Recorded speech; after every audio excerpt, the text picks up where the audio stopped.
Hi, everyone. Welcome to GTL's Linker Radio Show. In this series, I have the opportunity to bring on members of the GTL community and individuals who share our mission in nurturing international perspectives and holistic growth within young learners in their own educational and personal journeys. By uplifting each other's stories, I hope this series is one that can empower students listening who are on the paths of creating their own identities and stories. And to make this as impactful of a conversation as it can be, we'll be having a Q&A at the end. So please, if you're listening and have a question or one comes up at all during this conversation, feel free to message it in the chat or ask it at the end, and we'll be sure to leave some time to get to as many of those as we can. So I'm really excited to host this episode and dive into some of these topics. A little bit about me. My name is Annie. I am a linker at Global Talent Link, and I'm especially excited to speak to our guest this week, Ben Chen. Ben is an alumni and outreach associate of Minerva University. Raised in Toronto, Canada, Ben has since gained vast international experiences through Minerva University, a global institution committed to reimagining education by having its students live and learn in 7 different countries throughout their time in undergrad. So as a Minerva alumni, world traveler, and now outreach associate, Ben has some really awesome insight into how you can make the most of your educational journey and see holistic growth beyond traditional education. So I'm super excited for everyone here to learn more about his experiences, his impressive global mindset. So without further ado, hi Ben, welcome. Hi, thank you so much for having me. What a great introduction, by the way. Yeah, that's really kind of you. Thank you. I'm really excited to be here and chat more about everything you just mentioned. I actually think especially holistic growth is something I'm very personally interested in. So it's going to be a good conversation. Yeah, thank you so much for being here. Really appreciate it. And yeah, I really feel like just in talking to you before, Minerva's mission just really aligns with, GTL and what as a company we're seeking to do, and all the values that we're seeking to instill in our, learners who come and work with us. So really excited to talk more about that. So to dive right into your experiences, Minerva's program just seems so unique, but I'd love to hear from one who knows and has done your undergrad there and is now working with Minerva. How exactly is Minerva distinguished from other universities, and in what ways is it committing to its mission to reimagine higher education? Yeah, that's a fantastic question. And I actually think the easiest way to kind of explain that is to talk a little bit about why Minerva was created at all, because Minerva was created back in 2012 in order to essentially differentiate actively against the traditional higher education institution. And so its whole purpose really was to be different in the very beginning. And it does that in several ways. So the reason we want to differentiate isn't for the sake of differentiation, but instead it's because a lot of leaders in higher ed, since really the 90s, have been saying that higher ed needs to step into the modern day and the future. Our current higher education system is designed very much to train students to thrive in the Industrial Revolution, which has been a minute. So we are trying to basically the founders wanted to create a school where if you could give all the academics who were on the front lines of knowing the science of learning and how our brains work, and give them a chance to just create an institution based on everything we know about what students need today, what would that look like? And so we essentially, because not only that combination of wanting to reimagine higher education, but also creating an active differentiation to the traditional institutions in higher ed, we almost constantly are trying to stay one step ahead. So when we are first created, and it's still something we do quite a lot today, there's I would say there's 2 main ways that we differentiate. There's like the sort of inside the classroom component. For example, we don't have any lectures, we don't have any exams, we don't have any tests. I'd say that's pretty different on That's its awesome. own. Sounds great. And for us, it's because we found that these things, although test short-term memory very well, do not really test understanding or application, or at least are not the most effective ways to do so. So we threw those all out, and instead we have only seminars, and all our grades, or our seminars cap out 18 students per class. They're all discussion based, and we get all our grades from class participation as well as assignments where we are asked to apply the things we learn. So there's that, which is pretty different, I would say. And then the part you mentioned, which is the outside of the classroom experience, where not only are we traveling to 7 different countries throughout 4 years, we are traveling with this same cohort of students from over 45 different countries. So it's like an extremely global experience. And the reason we want this is because the goal of Minerva is really to train future leaders and innovators. And Minerva's founders really believe that we need more leaders and innovators who are able to step out of their own, bubble, who are able to understand that the world is much, much bigger than whatever they know it to be. And to be able to have a very moldable and dexterous mind, to be able to seek out new perspectives, and essentially also to have a much broader worldview. The world we believe is going to only become increasingly more global. And so we want our students to be able to have this global perspective and know, not so much I don't think it's possible to have a student who's like a global citizen. I don't think our human brains can really be able to interpret and internalize that many perspectives, because there's like an infinite amount of perspectives out there. But what we can do is recognize what we don't know. And I think that's what Minerva Experience does a fantastic job at, is to show us how much we don't know. And I think that also in itself is really quite different, is that it's not just the structural differences, like not having exams or tests, or not, traveling to 7 different countries with all this global experience. But really, at the end of the day, this all links back to the purpose of Minerva, which I feel like is really quite different than a lot of higher ed institutions. The purpose for us is to continue to reevaluate how we do things and continue to try to do things better. While a lot of other higher ed institutions, they're designed to be stable. They're designed to be, and that's why it's so hard to change. I actually don't think higher education institutions, I actually think most of them want to change. They want to adapt to the modern times, but they're just created structurally in a way that makes change very, very difficult, because they're designed to last. While Minerva is designed to stay ahead of innovation. So I would say everything about Minerva is different, from its origin to its structures to how that looks in the student experience compared to higher ed. And we make sure that we want to stay ahead of the curve, to answer your second part of the question, by constantly challenging what we already do. We change our curriculum every single year to make sure it stays updated based on new information.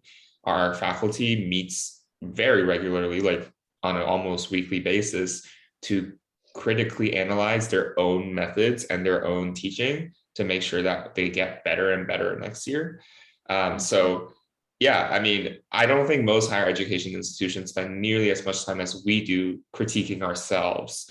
So I think that's also one thing that we do quite differently to make sure we stay ahead of the curve. Awesome. That just sounds like such a innovative program, and that's really, really just fascinating to hear about. It's especially just so rare to hear the emphasis of updating your curriculum and kind of staying with the modern times, and not wanting to just be an institution based on just legacy, but it's actually really future forward thinking. So that is really, really cool to just hear more about. And so in terms of just adapting to a program that is so innovative and kind of beyond what you traditionally think a typical 4-year college traditional educational setting is, what was your experience like just adapting to an innovative program such as that? Oh wow, yeah, I would say the adjustment was really, really big.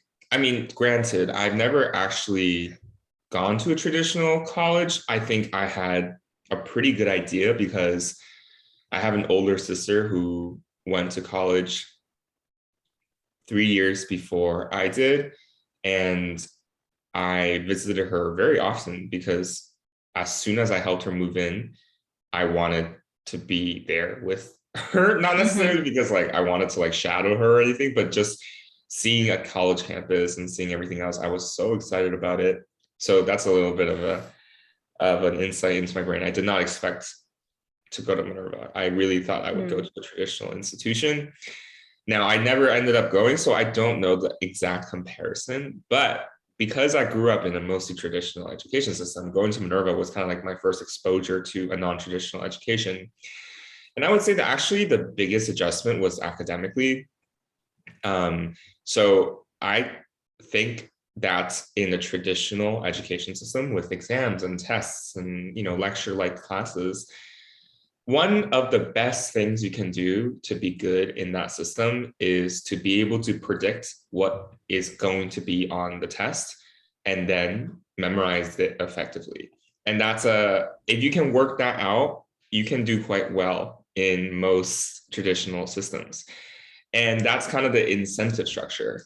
And there's a lot of ways to do that. You can just like understand a teacher's brain. You can ask the teachers, they'll usually give you hints.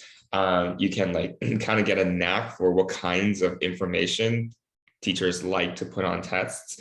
Like after a while, you kind of figure all this stuff out and it becomes kind of second nature. But when you go to Minerva, the incentive structure is completely different. Minerva is never going to ask you to memorize anything. They never did. In my 4 years at Minerva, they never asked me to memorize anything. Instead, they want me to read before every single class because they expect me to go to class, if not having already understood the concept we're going to be talking about, at least have tried and have come up with questions for what I don't understand. So that's really difficult because in traditional schools, you go to class and you learn. Yes, there might be readings, but like most of the time, the teacher's not really expecting you to have done it because they're going to be teaching you during the class. So it's fine, right? And then if you don't get it, it doesn't actually really matter because all you have to do is know it enough to do well on that test next time. But at Minerva, just knowing it barely is not going to cut it. Like you really have to understand the topic because the assignments are really going to have you apply it like in a very deep and meaningful sense. So if you don't get it, you just don't get it. Like, and that's going to affect on your grade. And so that made it really difficult because I was doing all these readings and assignments as if I would needed to be tested on them. So I remember in the beginning, I was like doing all these readings and reading every single word as if I was trying to memorize it to memory, like commit it to memory. But then I remember talking to my professor and I was like, Professor, these readings are taking so long. And my professor was like, Ben, you're not supposed to do all the readings. You're supposed to look at the guiding questions we give you for what the class is going to be about.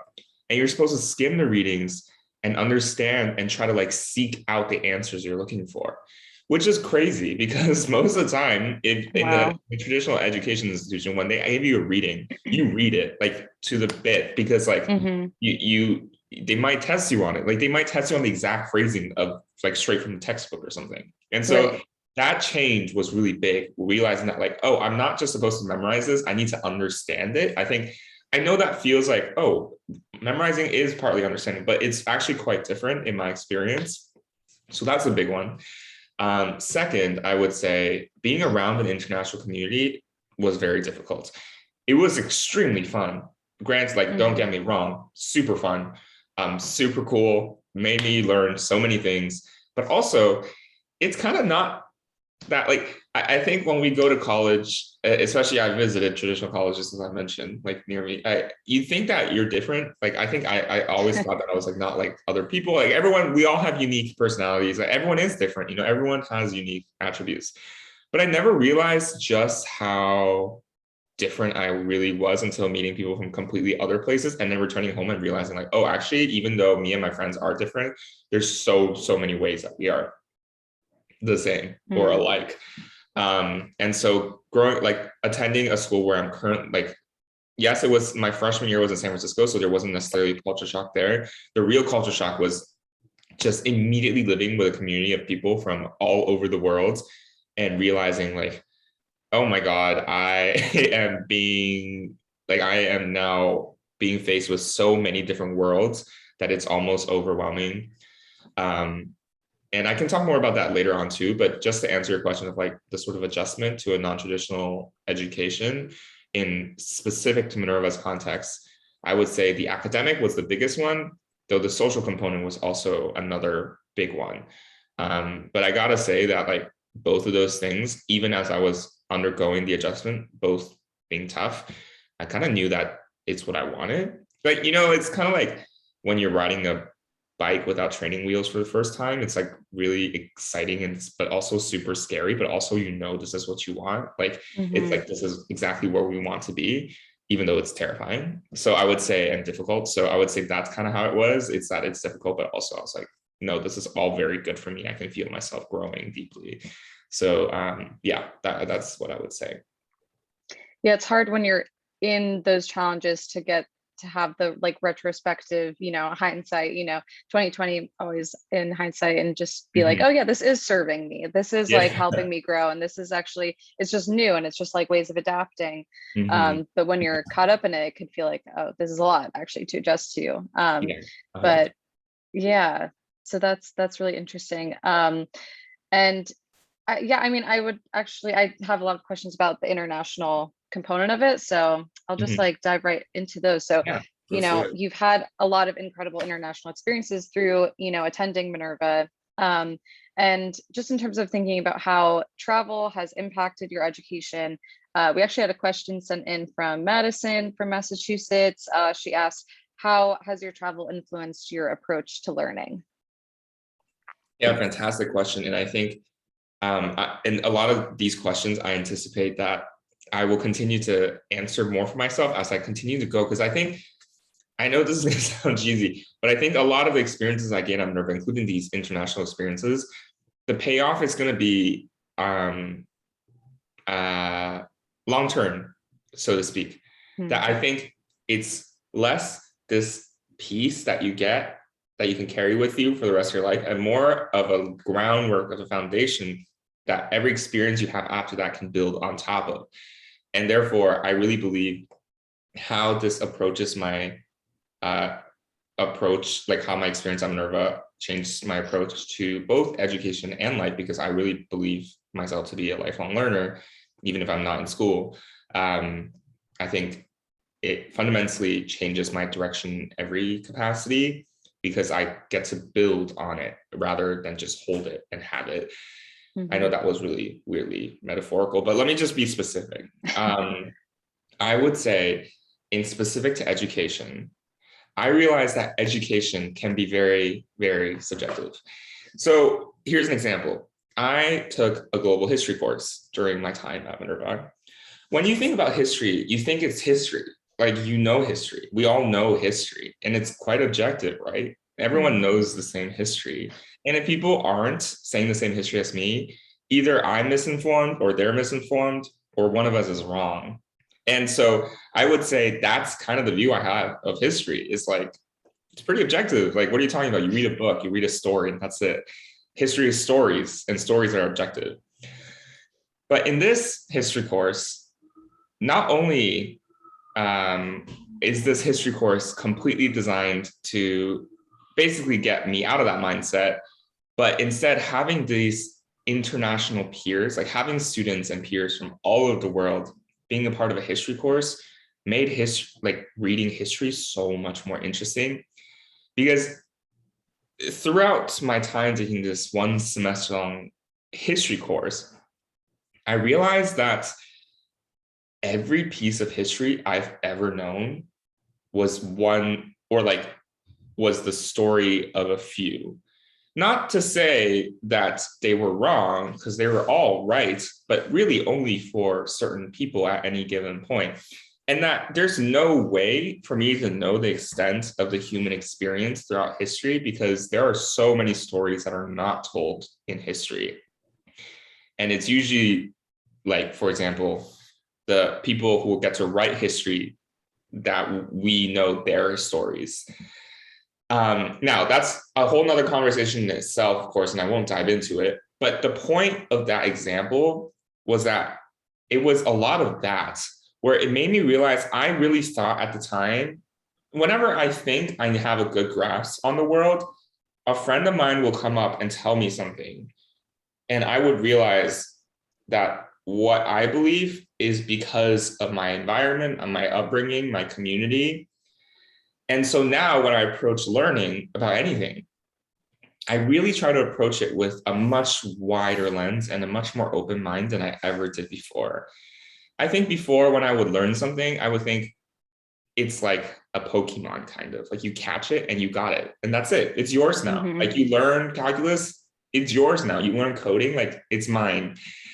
But I think I realized if we follow that same metaphor, there's like a ton of versions of this Pokemon. Like it's like, yes, mine is mine, but also there's so much out there. I cannot pretend to imagine that I got this one and that's it. That's all there is to it. Like there's always so much more in education to learn, and that I could never really truly understand anything in specific, which I know is daunting. But I also think it's really beautiful because it also gives me the opportunity to talk to others and sense their perspective and learn from everyone else, and that I can continue to be a lifelong learner because there's always more to learn. So I would say that's a very abstract answer, but I really do think having such an international experience, especially having peers that continue to challenge what you know about education as you're learning, really forced me to realize that there's so much out there. There's so much in the world that I don't know. There's so much more that I don't know than I do know. And that when I'm learning, even if it feels objective, a lot of the times it's not always applicable in the exact same context everywhere. And that's, I find way more interesting. I think that's really cool to like approach a topic and constantly think about like, is this like the way I understand it? Is it the same in everyone else? Is it the same in every country? Is it the same in every context, in every industry? And it makes me really ask those questions when I'm learning, as opposed to just kind of taking it as it is presented and accepting it to be truth. So yeah, I would say that's really the main change, having a global experience. It makes me look at something as I'm learning it and think, I wonder if this is true for everyone. I wonder how much of it is true to me and how much of it is true to other people that I know. And that's a little fun little brain exercise that I do, but I also think it does change the way I learn because it allows me to be a lot more broad in thinking about topics and different things I'm learning. Yeah, I couldn't agree more. That's a really great way to sum up just the experience of what actually learning and travel, and how much benefit that gives you, just to kind of, it's really easy to sort of be in your own bubble of like thought of like, oh yes, okay, this is what I know to be true, and this is what I'm familiar with, and then immediately when that like you're kind of outside of that realm, it really just expands and opens up your mindset in such a way that I think you put it like really beautifully. It's just like it is kind of like an abstract experience, like when you're just like in kind of a new environment and you're just like soaking it all in, and it's like expanding your mind without even really you like seeing it and knowing it, but you're just kind of like, it's just broadening your entire perspective. So I imagine that.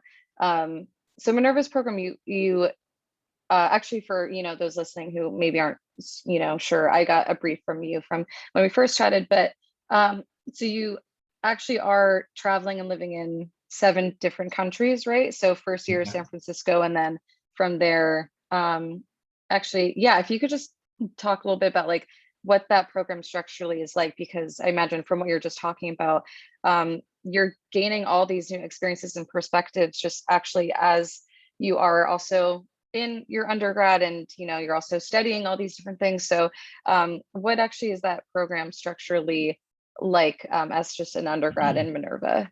Yeah, great question. I'd say on a high level structure, it's pretty similar to most US institutions. We have a fall semester that starts in September. We have a spring semester that starts in January. And then we have a summer break, that time off from May to August. And how it works is, in regards to travel, we spend our entire freshman year, both semesters in San Francisco. And for example, back in 2016, I joined Minerva in San Francisco with my cohort at the time of 160 students. That was going to be the graduating class of 2020. And this cohort and I moved together in what we call in our Minerva global rotation for the next 4 years.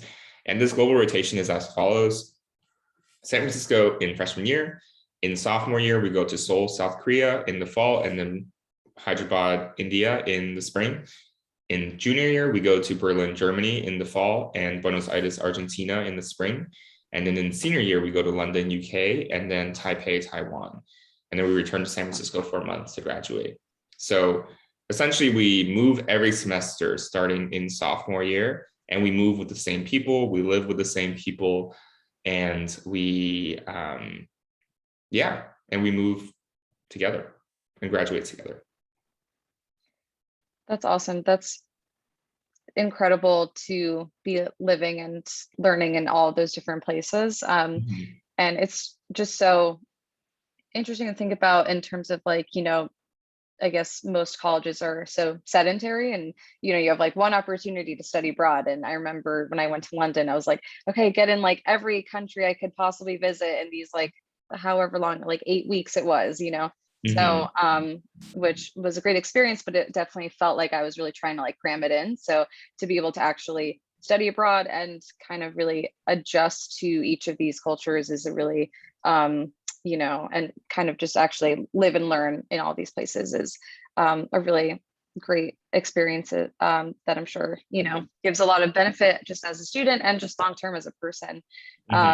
So I'm curious to know, so how have you seen students apply, you know, their international global backgrounds and global studying through Minerva to different areas and industries? Yeah. Again, I actually think a lot of it is super intangible. I noticed the way I think is not unique to me in Minerva. It's very common. And I think that's the point, right? That we all kind of leave Minerva with a much broader mindset and much more open mind than we came in with. I noticed that my peers, the fellow Minerva alumni, approached the world in a much more inquisitive way than I see. Now, not to say that it's exclusive to Minerva students. I think plenty of people are very inquisitive, but I think the nature of the Minerva program really brought that out in us. And that manifests in lots of different ways. First, I can always trust that a Minerva alumni will entertain any topic of conversation I throw out there, which I think is really fun. We have still like alumni reunions and stuff. Like actually this past weekend, we had a sort of dinner in my apartment, and I hosted, me and my roommates were all Minerva alumni, and we had a sort of little like sort of dinner events thing, and a lot of people came over.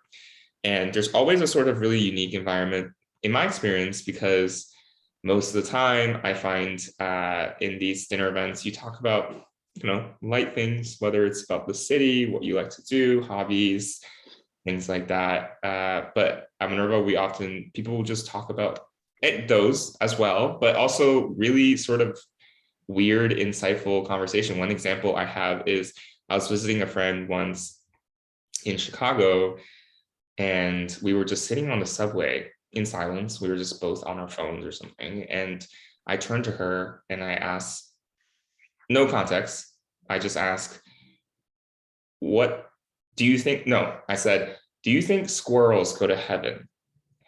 And that's a really ridiculous question, right? Like, it's if I asked that to almost anyone else, they would be like, I don't know. They're like, what?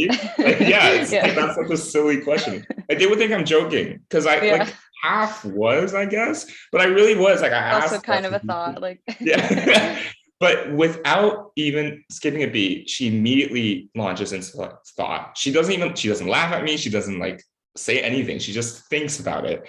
And then we go into a conversation of like, okay, like if heaven exists, who belongs there? Who gets to stay? Who gets to, like, and we like, do animals have souls or whatever? So we just like do all of that. A silly question became such a philosophical like matter. That's so exactly. And so that's, I think, just one example of, I think the way I find Minerva alumni and students think is very inquisitively, like first curiosity and then realism. I think that's kind of how we approach a lot of things.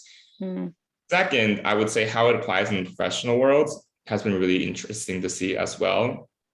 I find that a lot of our alumni are now doing really well professionally, because, I mean, the founders of Minerva will have a lot to say about this, because they'll say like, oh, we know this, that's why we did this or whatever. But but the thing is that in the professional world, it turns out that most of the work that we need to get done in the world do not have a right answer. Like, you can't just predict what's going to be on the test, because most challenges are really gray is that there isn't really ever a one right answer. There isn't really ever one best way to do things. Most of the time there isn't. There sometimes is, but most of the time there isn't.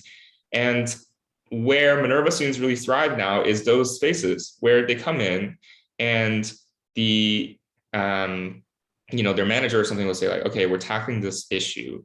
Does anyone have any ideas? And a Minerva student will put their hand up and say, okay, well, I have a few based on how I evaluate the situation, because we've spent 4 years doing that in both our classrooms and our day-to-day life of solving problems, of just being like, interesting. I wonder how else we can look at this. I wonder what other things I'm missing. I wonder how we can break this problem into pieces.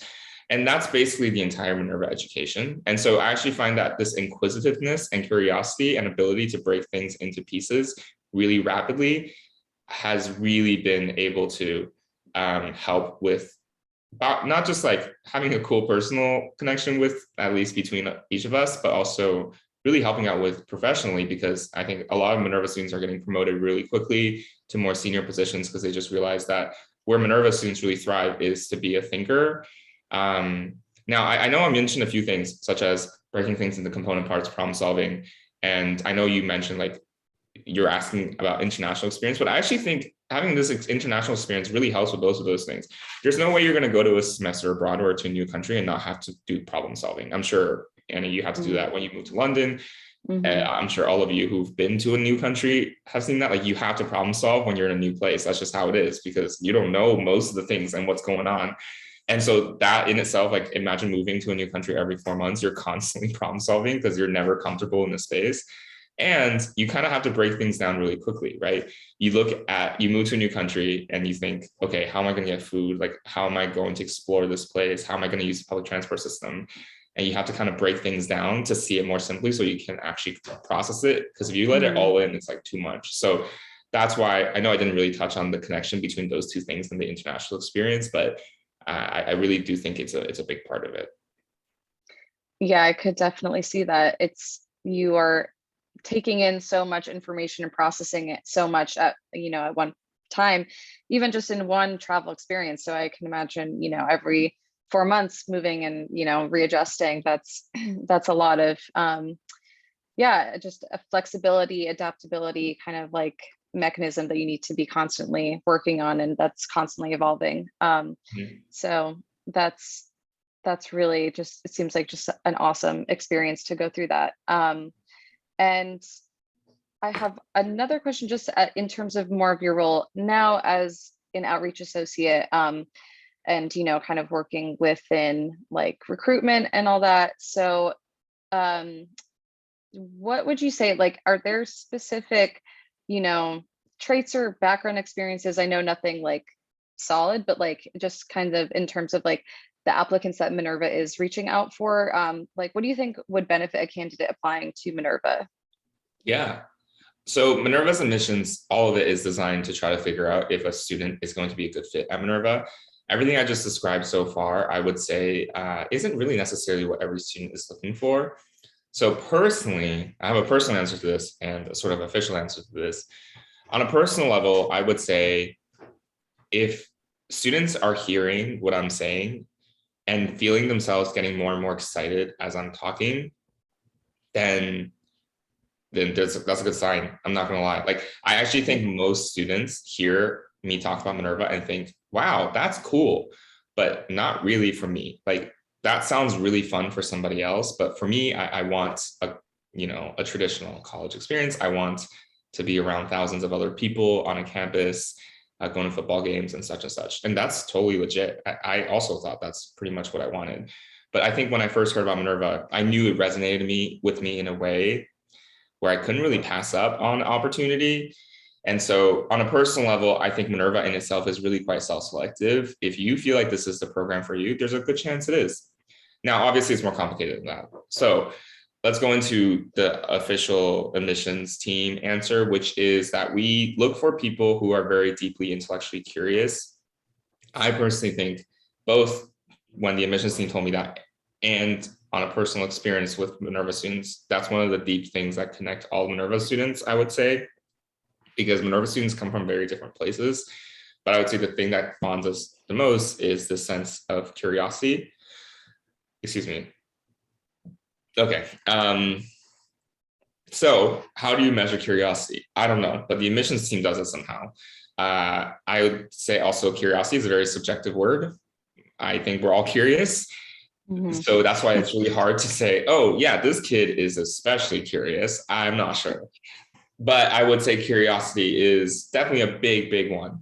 And how this manifests is usually looks in several ways based on my experience interacting with a lot of applicants. First, if you're someone who like can't stop picking new things up or can't really decide what kind of majors you want to do, or feel like you want to just learn as much as you can, and that's why you want to go to college, yeah, Minerva might be a good place. I often say to students, if you are somebody who knows exactly what you want to do, like if you're like, I want to be an electrical engineer and that's all I want to do, like for now at least, like I just want to be an electrical engineer as fast as I can and start doing that work ASAP, then Minerva might not be the place for you, because I would say a lot of programs out there are express trains. You can get from A to B real quick and they get you there. You know, they're good at that.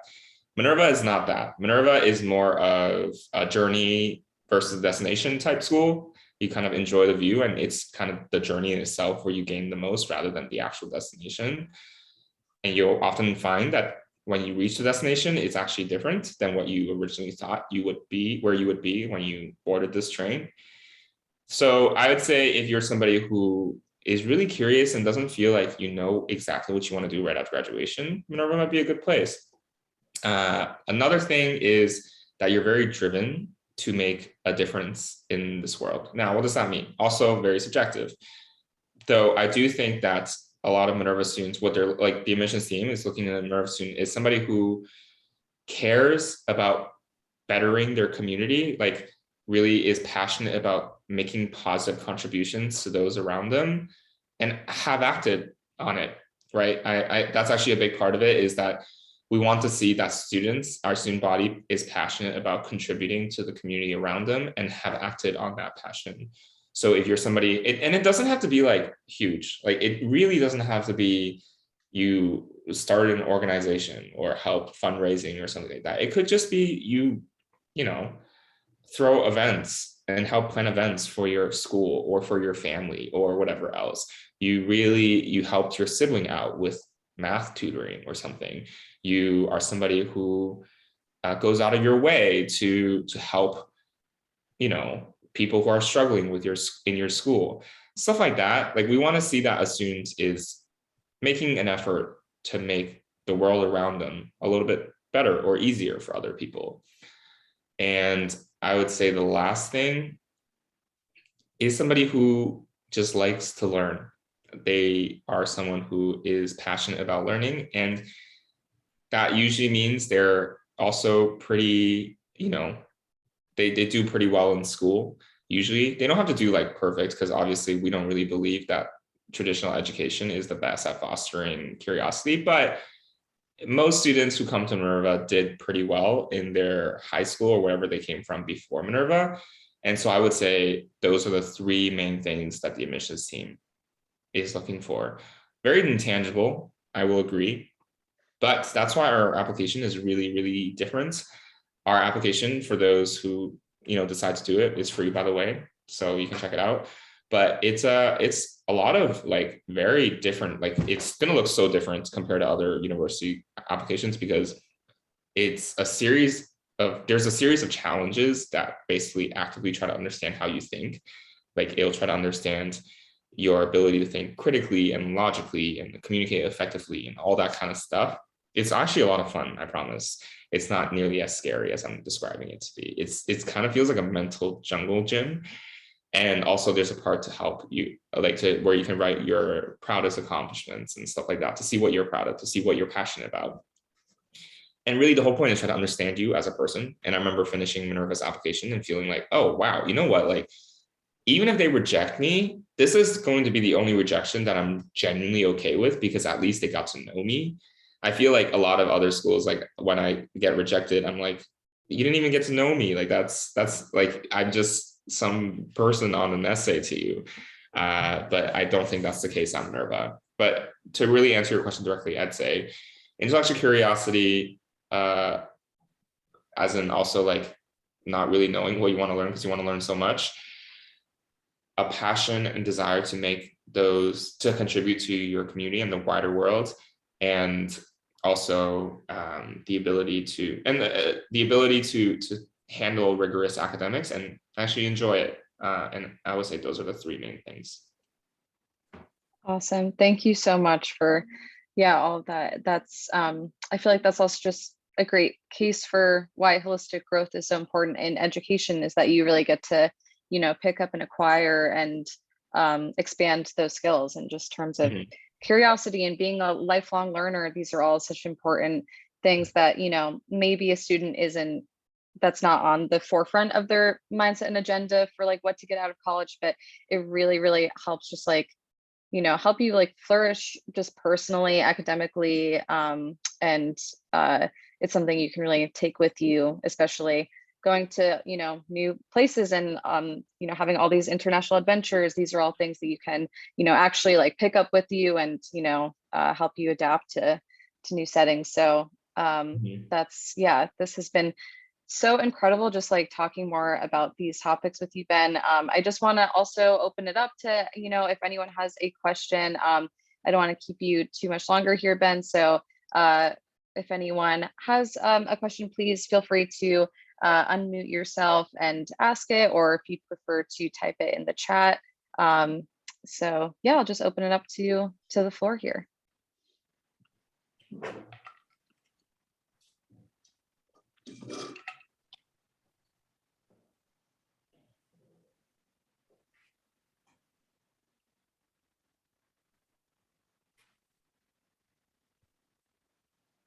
Okay, we do have one question from Sang from UCal Davis, and he is wondering what drew you to the marketing field as your concentration in undergrad?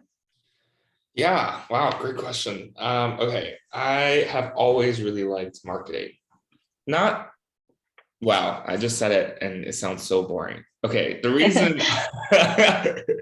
the reason, it's fair though.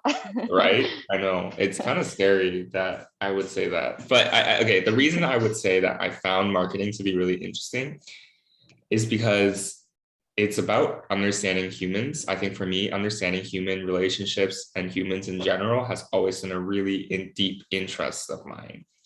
I always found humans to be extraordinarily fascinating, just the way we decide to navigate the world and how we choose to interact with each other. And marketing is actually, I would say, the industry where it's like a holistic understanding of human beings. And because if you really think about it, we have all these relationships with these companies.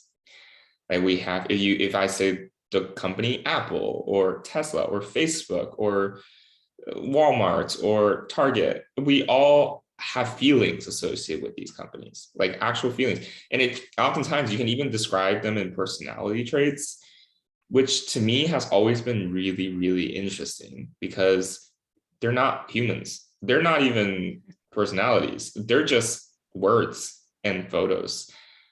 Yet people are able to create a connection between humans and an idea, like quite literally like some words. And that's really cool. Like, how does that happen? Why do we do that? That really interests me. And also, I've always found it to be really fun to get people excited about things. Growing up, my mom was a big hoster. Like, she hosted a lot of dinner parties. And whenever I had I was the person in the friend group where everyone would hang out at my house, because my mom really liked that. So I grew up with this sense of like liking, having people around me and making people excited and making people happy. And I feel like marketing, that's kind of what it is. It's like creating campaigns or ideas or words or videos or whatever that make people excited about something. It's like, oh my God, this is so cool. Like, let me participate. Let me get in on this. So with a combination of just me being really curious about human connection and human relationships, even with non-humans, and the idea that I really like doing things that make people feel excited, I think marketing felt like a really natural way to go. also because I was never really good at, well, I just kind of had a knack for it. I feel like I had a knack for like understanding humans and what gets people excited. So I think that's what drew me to marketing. There's lots of other industries that allow those two things to occur at the same time. Though my dad was always in business, so I think that's also another influencer. I'm really trying to understand all the factors here, like getting that full life story now. But to Psychology. to just answer your question directly, marketing is really interesting to me. It's a field of human connection. It's a field of human relationships, and it's a field of excitement and like making people feel excited. And at the end of the day, that's really what's fun to me. Yeah, that's great. That's a lot that I haven't even really considered about, our relationship to marketing and to brands and to all these things that you just said. I was like, wow, yeah, that actually, it does really incite an immediate like emotional response, and you have an immediate like attachment or, relationship to this thing that is like just an object in your life. And it's not a person, Yeah. but you're right, it has so much personality behind it. It's really fascinating just to think about like marketing is so much like psychology and so much, Mhm. about what gets people excited and what gets people thinking. And so that was a really just awesome answer for that. Thank you so much. And I think we will wrap it up now. If no one else has another question, if you do, feel free to send it in the chat and I'll send it over to Ben, or if you have a question for me or Global Talent Link at all, or Minerva University, anything related to any of those topics, just feel free to send in the chat, and I'll forward it to Ben if it's related to him. And I just want to say thank you all so very much for being here and listening. And thank you very much, Ben, for all of your just amazing, insightful responses and insight into all of these topics. Education is such an evolving thing, and it's exciting to hear about Minerva and the work you're doing in terms of just committing to reimagining it to be what it can be. So thank you so much for being here. Yeah, and thank you, Annie, for the fantastic questions and for facilitating this conversation. And I'm very grateful to be invited. So thank you all so much for your time, for listening to me talk for so long. And I really appreciate it. And I hope it was insightful. Yes, definitely. I know I had a great time listening. So thank you all so much. And I hope you all enjoy the rest of your day. Take care, everyone. Bye.